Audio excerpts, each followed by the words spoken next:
Good morning, or depending when you're watching this, good afternoon, good evening, or good night. My name's Ross, and as always told, I had a voice radio. So today, I am showing you the final of the Norwich League Challenge. Now, you can find the first 3 rounds from this in the description, or links there too, I should say.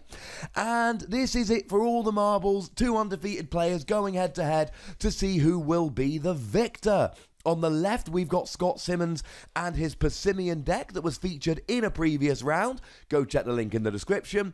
And if you want to know Scott Simmons' list, well, I've got good news for you, ladies and gentlemen, because I did a video for that as well. And guess where you can find a link? It's in the description.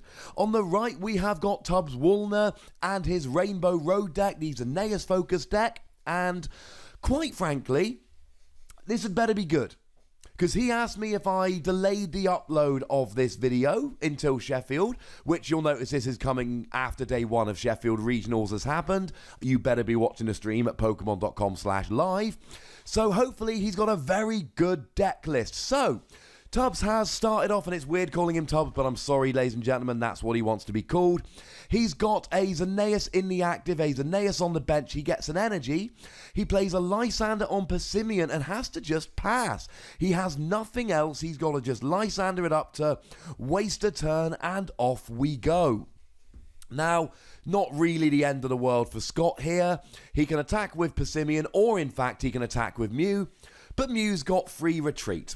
Now, and that's an awkward situation for Scott there. He's got a Sycamore and he's got an N, but of course he doesn't want to play an N because an N will refresh both players' hands, and we know that Tubbs has nothing here.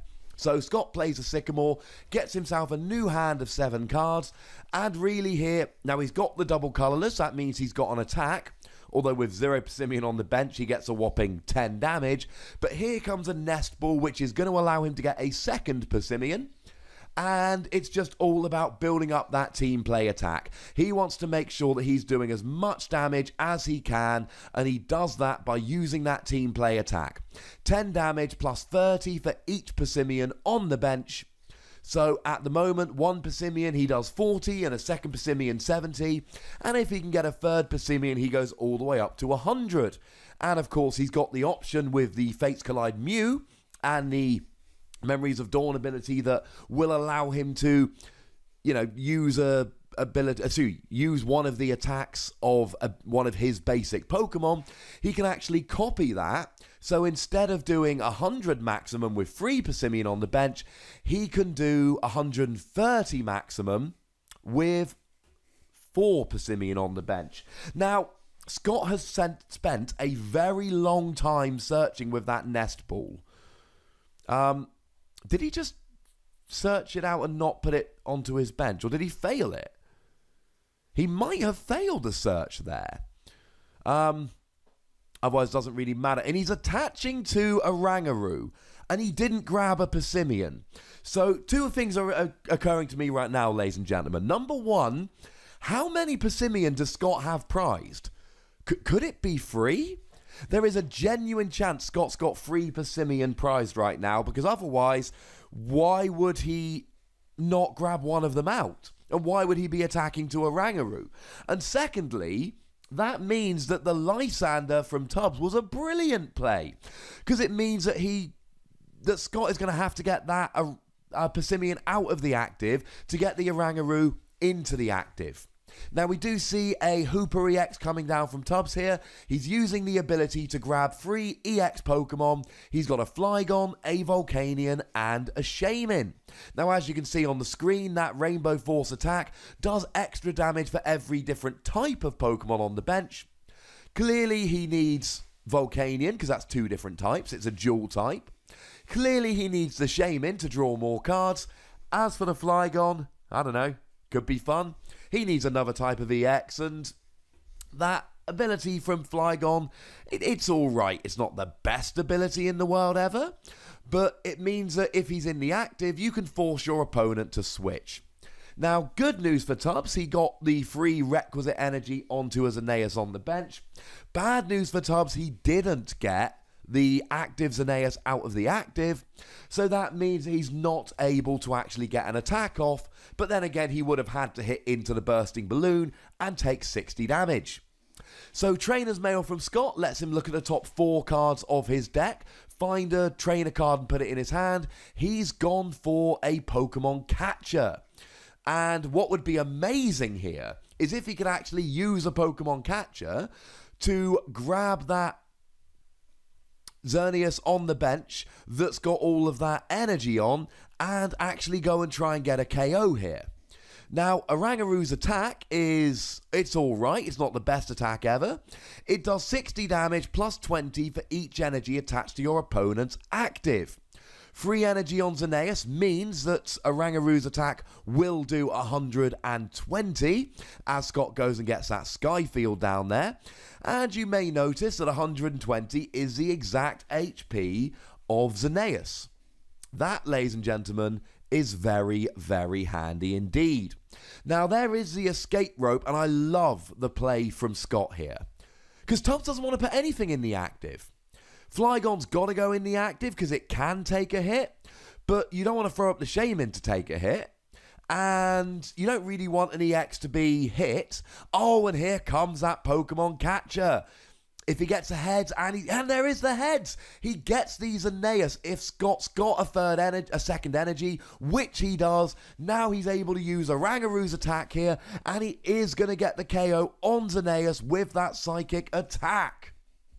A really, really nice play from Scott here. Now, he did hit the heads on Pokemon Catcher, and you could argue there's a little bit of luck there. But let's not forget, ladies and gentlemen, this is the reason why Scott plays Pokemon Catcher. Turns like this are exactly why Scott's list plays Pokemon Catcher. So yeah, there's a little bit of luck involved, but make no mistake about it, that was as much a brilliant deck construction choice as it was a lucky coin flip. So what we saw there from Scott was actually an Ultra Ball just discarding the rest of his hand so that he can use the Instruct ability on Orangaroo. He wants to draw some cards. And he's actually gone and got himself a double colourless there, which is quite nice. Energy ready for next turn. So yeah, this is looking pretty good. He's got the Trainer's Mail. He uses it to grab a Versus Seeker. And it's sort of little plays like that which push Scott out. And I always talk about Scott as a very good player, an exceptional player, really. And there's little things like that. I can use Ultra Ball to discard the rest of my hand. I don't like the hand I've got. I can use a Orangaroo to get a new hand of free cards. And is it a Passimian? Oh, he didn't show us. At least I didn't see. Maybe you did if you're a little bit more eagle-eyed than I am. And I've been talking about Orangaroo as a one-of index since the card was revealed, and I feel a little bit vindicated right now. I think we saw the use for Orangaroo there as an attacker and also as a Pokemon that, you know, the ability really, really helps. Now, we do see a Max Elixir coming down from Tubbs and he doesn't hit it, and that's the other thing Scott's done here. Xerneas needs he needs a Fairy Energy and a double colourless. So he needs to hit that Max Elixir. Now, he does Break Evolve and he does chuck an N down there. Of course, he knows that Scott's got a Versus Seeker because Scott just got it off the Trainer's Mail in the previous turn. So Xerneas Break does give him a little bit of extra HP up to 150. Also gives him the Life Stream attack. But that's 20 times the amount of energy attached to all your Pokemon. Even if he hits a Max Elixir and the energy attachment for the turn here, and gets enough energy to do that Life Stream attack, he'll only be hitting 40 damage. That's not what he wants here. He wants more than that. He wants a better attack than that.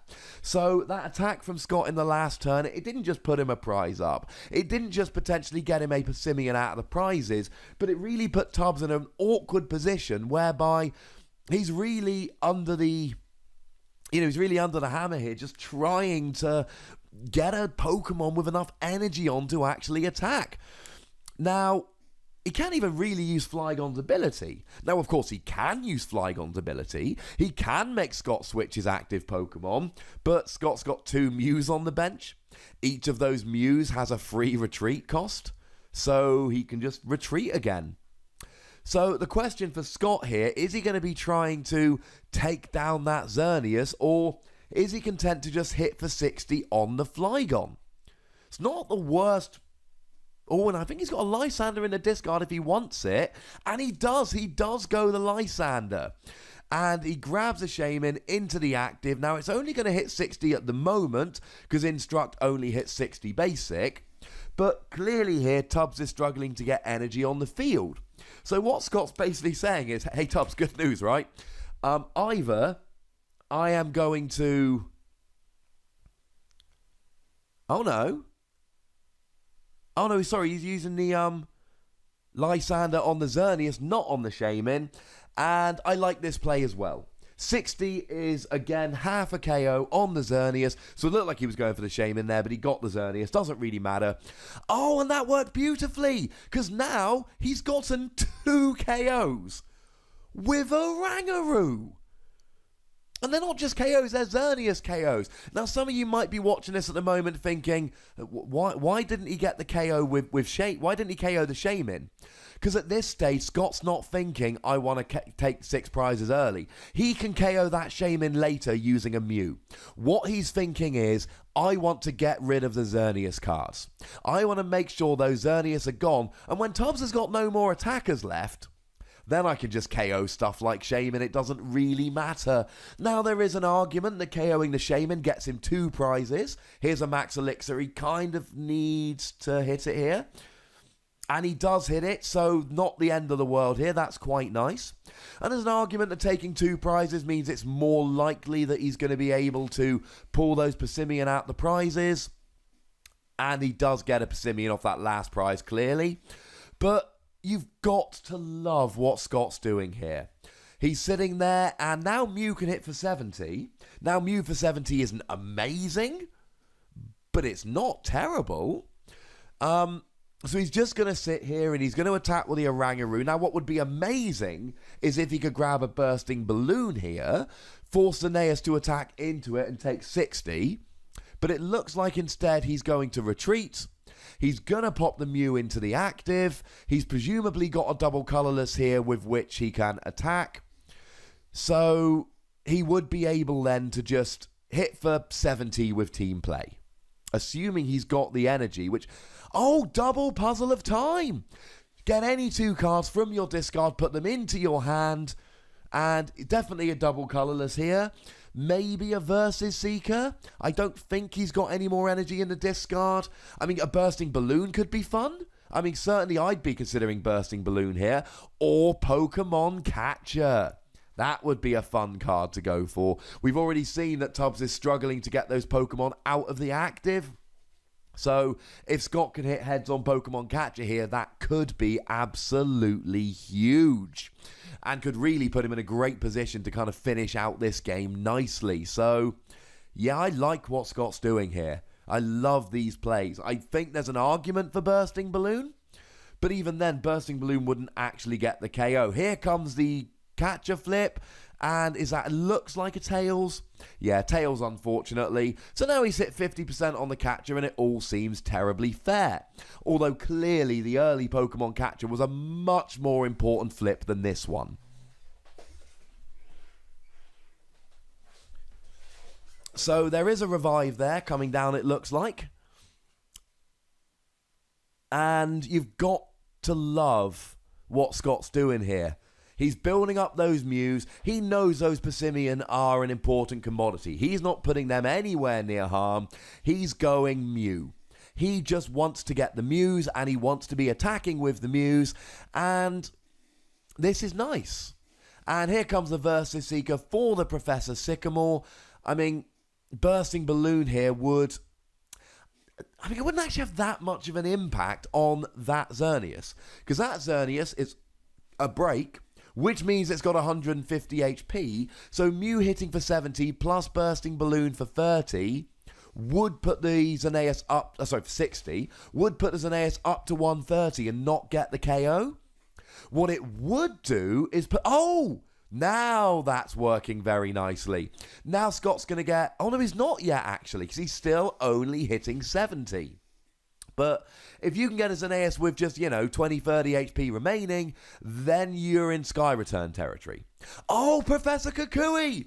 That's a new card from Sun and Moon. Now he's doing 90. Now he's putting Xerneas up to 160. And now we see a KO. This I love. And Scott here is really putting himself in a position to win this game. And that is a Passimian he drew off the prizes. So now he can start hitting for 100 with Mew. And come on, seriously. He had 3 Passimian prized.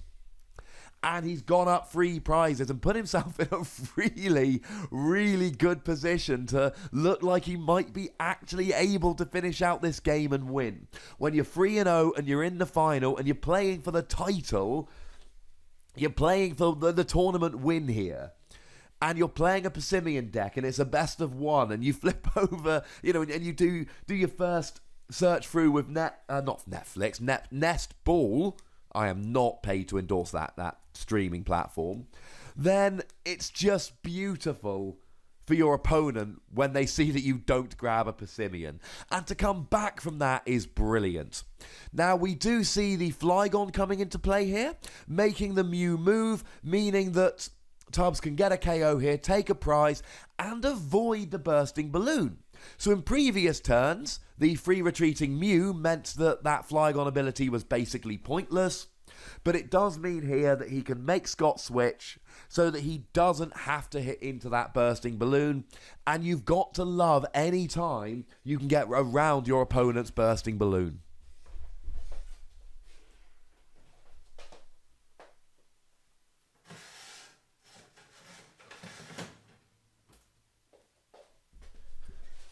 The problem is here whether Tubbs is just too far back. Is he in an unassailable position? Has he put himself in a situation where he just doesn't have enough turns left to win? And the answer might be yes, because generally here, Scott wants to be trading 2 for 1. And Tubbs wants to be trading 2 for 1. If they keep taking out the attackers, they trade 1 for 1, but Scott's got a 2 prize lead and it's his turn. Now, the really good news here for Tubbs is that with a Passimian prized, Scott can only do 100 with Mew. Now, if he can grab a Professor Kukui, that would be really good here. But at the moment, he's not doing so. Now, there comes the town map, and... oh, no, sorry, he's only doing 7, so he can only do 90 with Kukui. And you see that those last 2 Passimian were going to be the last 2 prizes he took. Now, what Scott needs here is just 1 more prize. He takes 1 more prize, he gets a Passimian out, he can then Lysander or Pokemon Catcher the Hooper, get the KO with Mew using the weakness, and the game will be over. And that's what gives Scott the edge in this matchup. Tubbs is basically forced to trade 1 for 1.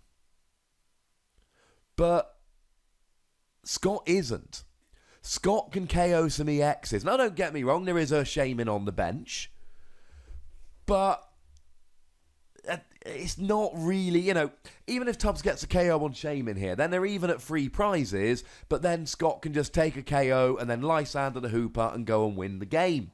It's too late. That Shaman could have been a really big liability for Scott earlier in the game, allowing Tubbs to jump ahead in the prize race. But unfortunately, that's not how it went. And the other thing is that Scott got some KOs early on those Xerneas, and Tubbs was just never able to build up a whole bunch of Xerneas on the bench. He's been on the back foot all game, and that, ladies and gentlemen, is not really the position you want to be in. Rainbow Force is a deck that sits there and goes, right, I'm getting 1-hit KOs, and I mean, we don't even need to calculate the damage. Look at all the Pokemon on Tubbs' bench and look at the HP of Mew. But he really wants to be in a position where he's sitting there going, you know what, I don't really care if you take out my bench DXs, not 1 or 2, because I'm KOing all of your attackers really easily. You've got to slow me down by taking out my Xerneas. That's no longer the position that Scott's in. And it looks like he's going to get a KO this turn. He's going to hit for another 70, which means he's going to take out the Xerneas, which means he's going to take a Passimian out of his prizes, which means that he is going to be able to KO Hooper next turn. Here's the interesting dilemma for Scott, though. Has anyone else noticed he needs another Mew? Because it's all very well and good saying all he needs to do is Lysander the Hooper and get the KO with Mew. But as it stands at the moment, Scott takes the prize. Scott doesn't have a Mew on his bench. So he needs next turn Mew, double colourless, and Lysander. Oh, now a decent play here from Tubbs. He can't get the KO, so he uses that Jirachi, gets rid of the energy. Jirachi now has immunity, so we do see a double colourless here from Scott. But he can't KO the Jirachi, so he needs... Oh, and there's a special charge for the double colourless. Now, he no longer needs a Mew. All he needs double colourless, and he needs a Lysander, or even a Pokemon catcher, because he does play two, and I think he used one, and then Puzzle of Timed it back. Now, double Puzzle of Time would be amazing here, but the other thing that Scott's got to consider, now what he can do here, is try and lower his hand size, and then use a Rangaroo's Instruct to try and draw those... whatchamacallits, those Lysander. But now he's put, oh no, there is the Lysander. Seeker for Lysander, brings up Hooper, gets the KO. Congratulations to Scott Simmons, who goes 4-0 and shows us that Passimian is a deck that should be taken seriously. If you want his list, check the description. Thank you to Scott and to Tubbs for agreeing to be on stream. You are both lovely, lovely people. Thank you again to Scott and to everyone at Athena Games in Norwich, one of my very favourite places to play Pokemon in the UK. And I didn't actually go to this tournament. They recorded it, they sent me the footage, they suggested I commentate. They are wonderful people. And of course, thank you to you guys for watching. You know the deal. Comment, like, subscribe. Follow me on Twitter, @TheWassy. And if you want more of these tournament games, make sure you like them, tell your friends, comment, all of that. If these videos have enough views and likes and all of that, I will get more tournament games that I will get online with commentary. Thank you very much for watching. My name's Ross, and you've been watching PTCG Radio.